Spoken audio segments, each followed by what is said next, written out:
Welcome to Life Stories, where real life meets the unexpected.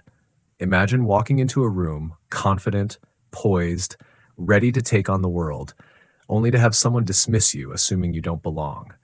Now, picture that same person being forced to face the truth that their assumptions were not just wrong, they were catastrophic. This is the story of how one woman's quiet power turned the tables on a system built on prejudice, shaking an entire institution to its core. But the real question is, can true change ever come without breaking something first?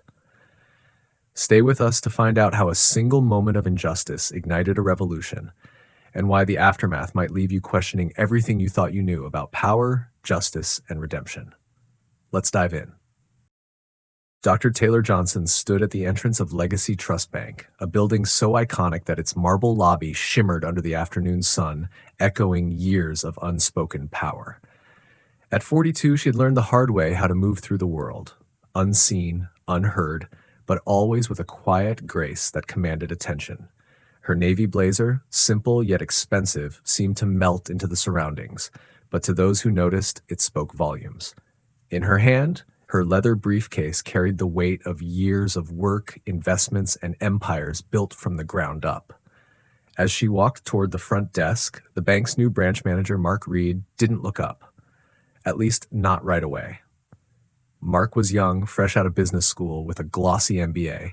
In the few months he'd been here, he'd already learned how to play the game: smile, nod, and keep your head down. He had it all figured out.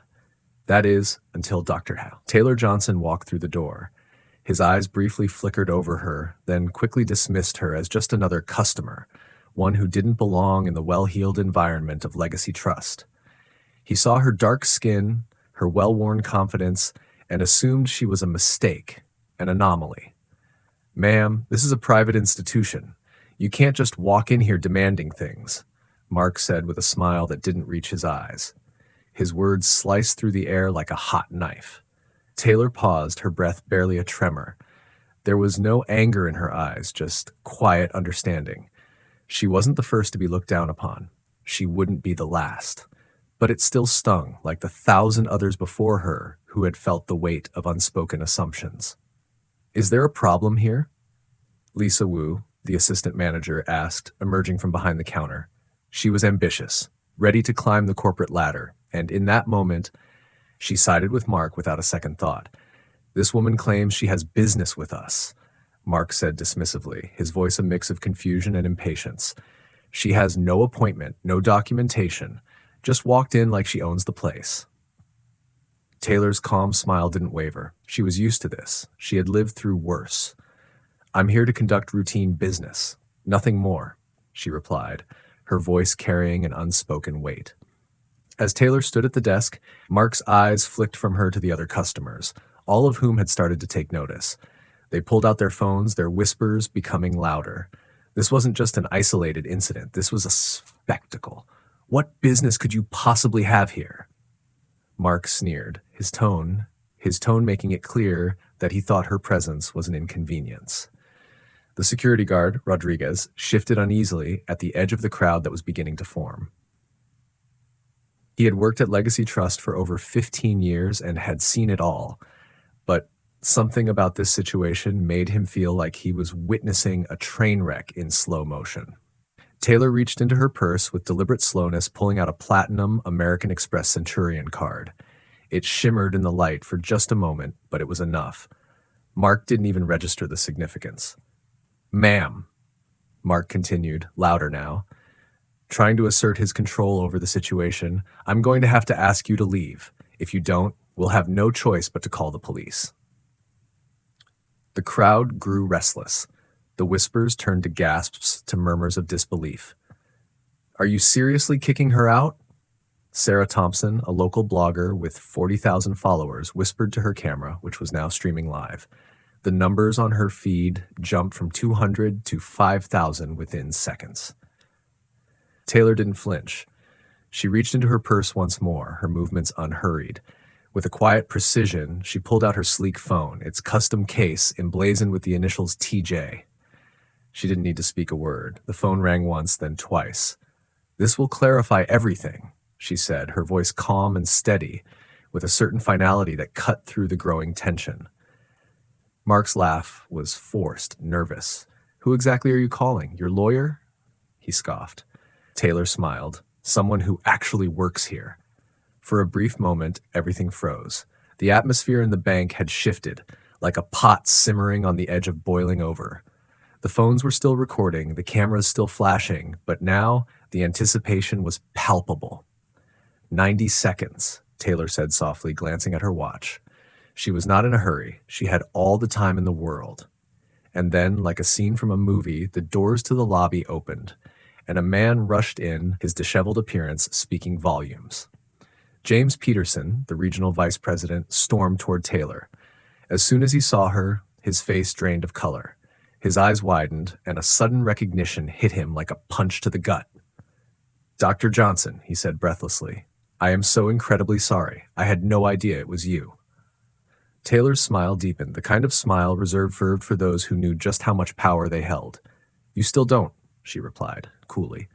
The room fell silent. The growing crowd, the recorded footage, the social media storm, they all watched in stunned disbelief as James Peterson's voice faltered. Mark Reed, once so sure of himself, stood frozen in his tracks.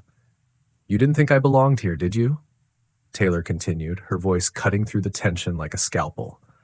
"You assumed that because of my skin, because of my appearance, I wasn't worthy of your attention, and you treated me as such. What does that say about you, about your institution?" The room was still, as if the very air held its breath. The only sound was the click of phones capturing every moment of the unfolding drama. James Peterson turned to Mark, his expression a mix of fury and disbelief. "Mark," he said quietly, "do you even know who you're dealing with?" Taylor's calm demeanor hadn't wavered. In fact, it had only deepened. The quiet power of a woman who had fought tooth and nail to get where she was. She had built this empire brick by brick, and no one was going to take it from her. And as the tension in the room reached its peak, the revelation hit like a thunderclap. "Dr. Taylor Johnson," Peterson said, his voice filled with awe. You own this bank. You founded it." The color drained from Mark's face as the words landed like bricks in the pit of his stomach. He stumbled back, his confidence shattered, his career unspooling in real time. The cameras caught every second. Sarah Thompson's feed exploded as the realization rippled through the crowd. Banking while black turned upside down, her voice quivered in disbelief. And with that, the truth was out. What would you do if the very institution you built was shattered by one careless, prejudiced moment? Have you ever been underestimated to the point where you had to prove your worth, not just for yourself, but for everyone watching? The next moments were inevitable. Mark's career came to a crashing halt. But in the wake of this public humiliation, what would Dr. Taylor Johnson do next? Would she seek revenge, or would she use her influence to change everything? The boardroom had fallen into an unnerving silence, the kind of quiet that felt more like a storm brewing than a moment of pause. Dr. Taylor Johnson stood in front of the polished mahogany table, her arms crossed loosely as she addressed the now silent board members. James Peterson, his face still pale from the shock of the past few minutes, stood just behind her. Mark Reed, the young branch manager whose career was crumbling in real time, sat in the corner, his eyes averted, the weight of his actions bearing down on him. Taylor's eyes flickered to the screen behind her. The footage that had gone viral was still playing, the comments pouring in from thousands of viewers. She could feel the weight of it all, the heat of the moment where everything she had worked for was hanging in the balance. The story that had started as a simple act of injustice had now spiraled into a spectacle of public humiliation and corporate reckoning. The eyes of the world were on her. But something gnawed at her. As much as she wanted to believe that she had won, that she had taken the high road and shown everyone just how far a person could come despite the prejudice they faced, a deeper conflict lingered. What was justice, really? Was it enough to expose the truth, or did true justice require more? Something that would change not just the systems, but the hearts of the people in charge. As the board members sat in stunned silence, waiting for Taylor's next move, She found herself wondering whether the path she was about to take would make things better or worse. The last few years of her life had been dedicated to building this bank into something meaningful, something that would serve everyone, especially the underserved communities that often got left behind. Yet here she was, faced with the choice of making a public example of Mark Reed or offering him a way to rebuild. The sound of her own voice broke the silence as she addressed the room. I want to make it clear that this isn't about Mark Reed alone. It's about a culture. It's about the system that allowed this to happen in the first place. Her words were calm, but beneath them lay a deep well of emotion. She didn't want to destroy someone's life, not even someone like Mark, who had let his prejudice blind him to reality. But was it possible to change without breaking? Could she truly reform the system, or would her actions only serve to deepen the divide? Her mind flashed back to the years of hard work it had taken to get to this point, the late nights, the long meetings, the sacrifices, the weight of her family's history, the legacy she had inherited, and the desire to prove that someone like her could succeed in an environment that often felt hostile. But now, standing here in the midst of everything she had built, she wondered if it was worth it. Was it worth it to be seen as the symbol of change, or was there more to be done? The room felt smaller as her gaze lingered on Mark. He wasn't speaking now, his defiance broken, his cocky demeanor shattered. She knew he was regretting every decision that had led to this moment, but deep down she also knew that his regret wasn't enough. The consequences of his actions were not hers to bear. She had fought too hard, too long for this moment to let him walk away unscathed. Justice wasn't just about making things right for the victim. It was about holding people accountable for their actions. I'll tell you what, Taylor continued, her voice steady now. This bank is about more than profit.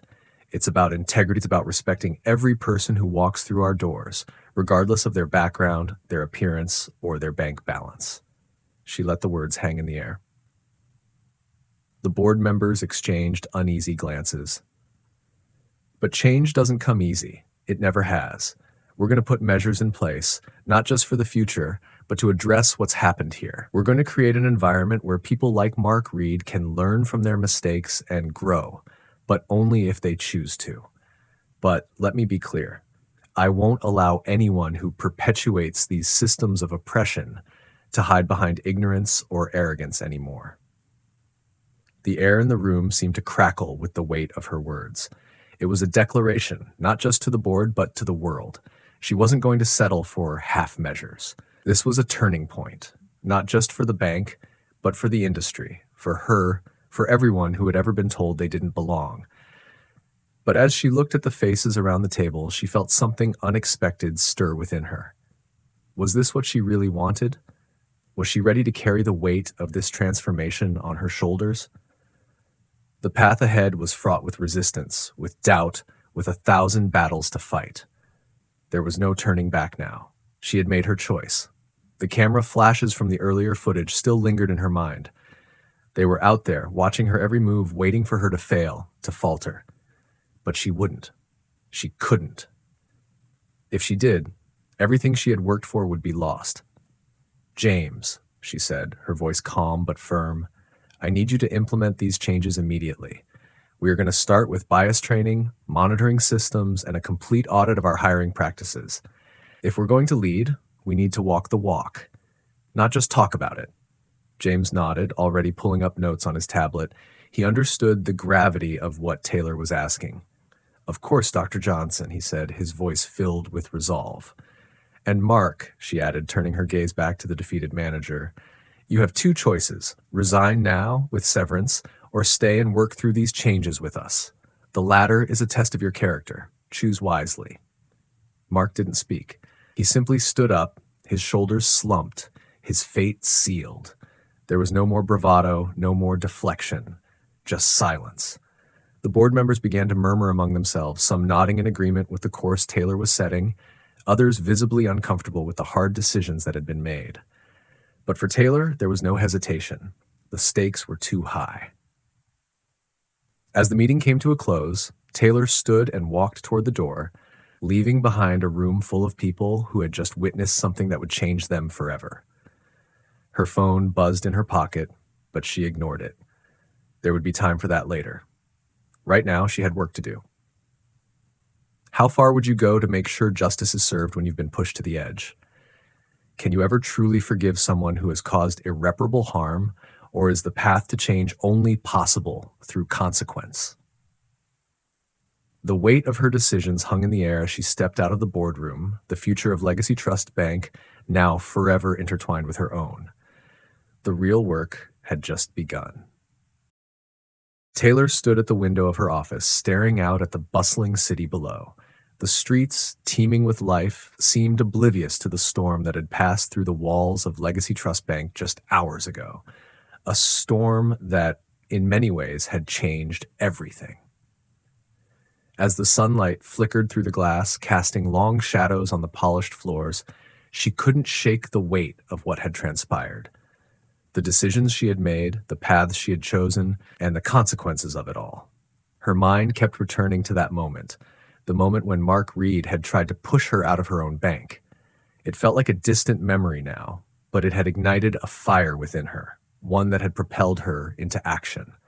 The twists, the turns, the tension in that room had been undeniable. But it wasn't just the confrontation that haunted her, it was the aftermath. Her reforms had been put into motion, the Amelia Protocol had been adopted, and the culture of the bank was slowly but surely changing.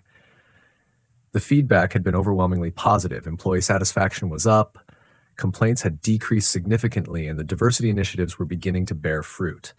But there was something deeper, a nagging question that she couldn't quite silence. Was it enough? Could one change really transform an entire system? Could one woman's influence create lasting, meaningful reform, or was this all just a drop in the ocean? She turned away from the window and walked to her desk, where the reports and proposals for the next phase of her plans lay waiting.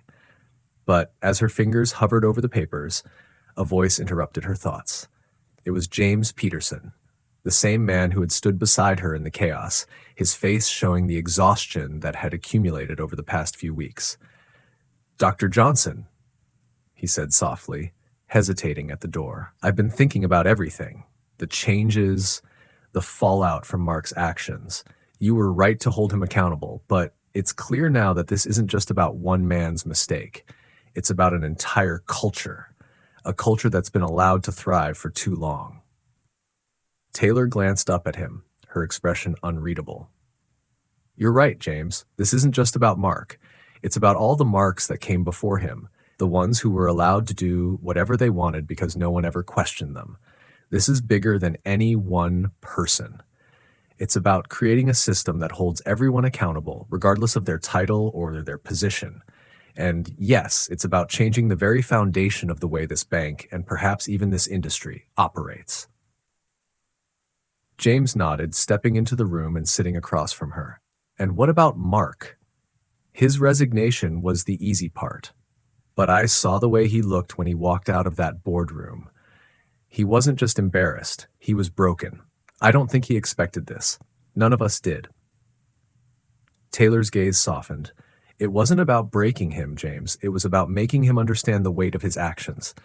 He thought he could get away with it because people like him always have. But in the end, that's what we're fighting against. The assumption that power will always shield you. The idea that people like Mark can act without consequence. There was a long silence between them. The weight of Taylor's words hung in the air like a thick fog. It was clear that the changes she had set in motion were not just professional, but personal. She had fought for justice, not only for herself, but for every person who had ever been overlooked, underestimated, or mistreated.